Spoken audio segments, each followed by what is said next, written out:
అమ్మ ఈ పేజ్ చెప్పు ఈరోజు. చదవగలవా ఇది? శబరి శ్రీరామచంద్రమూర్తిని చూడటం, కనులారా వీక్షించి నా జీవితానికి ఇది చాలు, నా జన్మ ధన్యమైంది అని భావించినటువంటి అత్యంత అదృష్టవంతురాలు ఆ తల్లి. ఓకే, కబంధుడి స్టోరీ చెప్పుకున్నా గుర్తుందా నీకు?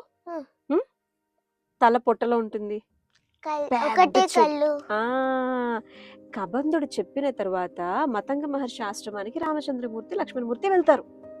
ఓకే, మతంగ మహర్షి చాలా వృద్ధులు అయిపోయిన తర్వాత వారి శిష్యులందరితో కలిసి వెళ్ళిపోతారనమాట. ఏ లోకం కావాలనుకున్నారో ఆ లోకానికి వెళ్ళగలిగినటువంటి గొప్ప సామర్థ్యం ఉన్నటువంటి మహా తపస్వి ఆయన. ఓకే, అన్నారు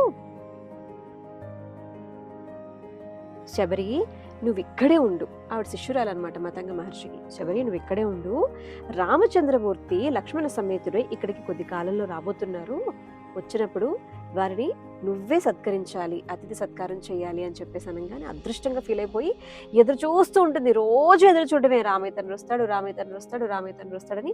మొత్తానికి ఒకరోజు లక్ష్మణ స్వామితో రామచంద్రమూర్తి వచ్చేసరికి చుట్టూ ఉన్న పళ్ళు, మహావృద్ధురాలు అప్పటికి, చాలా ముసలావిడ, అక్కడ ఉన్నటువంటి పళ్ళన్నీ తీసుకొని వచ్చి ఏమో ఏదన్నా పుల్లగా ఉండే పండు పెట్టేస్తానేమో రామయ్య తండ్రికి అని చెప్పి కొరికి ఇచ్చేదంట రాముడికి. పుల్లగా ఉంటే పడేసిందంట, తీయగా ఉంటే రామయ్య తండ్రి తిను అంటే ఆవిడ భక్తికి మెచ్చినటువంటి రామచంద్రమూర్తి తీయగా ఉన్న ఆ పళ్ళను, ఎంగిలివే కదా మనం కొరిగేసిస్తే, అయినప్పటికీ కూడా ఆమె భక్తికి మెచ్చి ఆ పళ్ళను తిన్నారంట. ఆ తర్వాత చెప్పారంట, నువ్వు తపస్సది చేసుకోగలుగుతున్నావా, ఎలా ఉంది శబరి ఇక్కడ అంటే, వెళ్ళి మతంగ మహర్షి ఎక్కడైతే గనక అగ్నిహోత్రాదులు అవి చేసుకుంటూ ఉండేవారో అవన్నీ చూపించారంట. ఎన్నాళ్ల క్రితం జరిగినటువంటి ఆఖరి ఇది దానిలో కూడా వాడినటువంటి పుష్పాలు ఇప్పటికీ అలానే స్వచ్ఛంగా ఉండటం. అప్పుడెప్పుడో ఆయన కోరుకుంటే సముద్రపు పాయలు నదులుగా పారి వెళితే అందులో స్నానం చేసేవారట.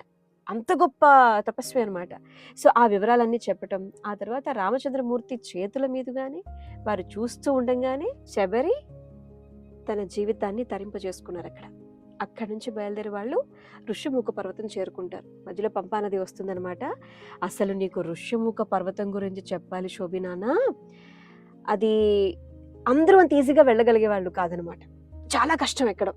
ఓకే, అక్కడ గున్న ఏనుగులు కాపాడుతూ ఉంటాయి అనమాట ఋషిముఖ పర్వతాన్ని. అట్టా పంపా నదికి వెళ్తాయంట, నీళ్లు తాగుతాయంట. ఆ తర్వాత ఫుల్ ఎనర్జీ వచ్చాక రక్తాలు కారినట్టు ఒక్క ఏనుగు మరొక ఏనుగుని శుభ్రంగా కొట్టేసుకుంటాయంట. అమ్మయ్య అంతా అయిపోయిన తర్వాత మళ్ళీ ఫ్రెండ్షిప్ చేస్తాయంట. ఎలా తొండాలు పట్టుకొని, చేతులు పట్టుకొని మనుషులు ఎలా ఫ్రెండ్షిప్లు చేసుకుంటూ నడుచుకుంటూ వెళ్తారు అలా బాగుంటుందంట. సో ఎన్నో గుహలు ఉంటాయి ఋషిముఖ పర్వతం మీద. అందులో ఒక పర్వతం మీద సుగ్రీవుల వారు ఉంటారు. ఆ గుహల్లో ఒక గుహకి మొత్తం రాతి పలకంతో క్లోజింగ్ ఉంటుంది. మనకి మెయిన్ గేట్స్ ఎలా ఉంటాయి అట్లా గేట్ ఉంటుంది అనమాట. ఆ లోపల అందులో నుంచి కొంచెం బయటకు వెళ్తే గనక మంచి మంచి ఫ్రూట్స్ అనమాట. ఆ ఫ్రూట్స్ తింటూ నచ్చింది తాగుతూ ఆయన అక్కడే ఉంటారు. అప్పుడప్పుడు బయటకు వస్తారు, చూస్తూ ఉంటారు. సుగ్రీవుల వారు రామచంద్రమూర్తిని ఎప్పుడు ఎలా కలిశారో నెక్స్ట్ స్టోరీలో తెలుసుకుందాం.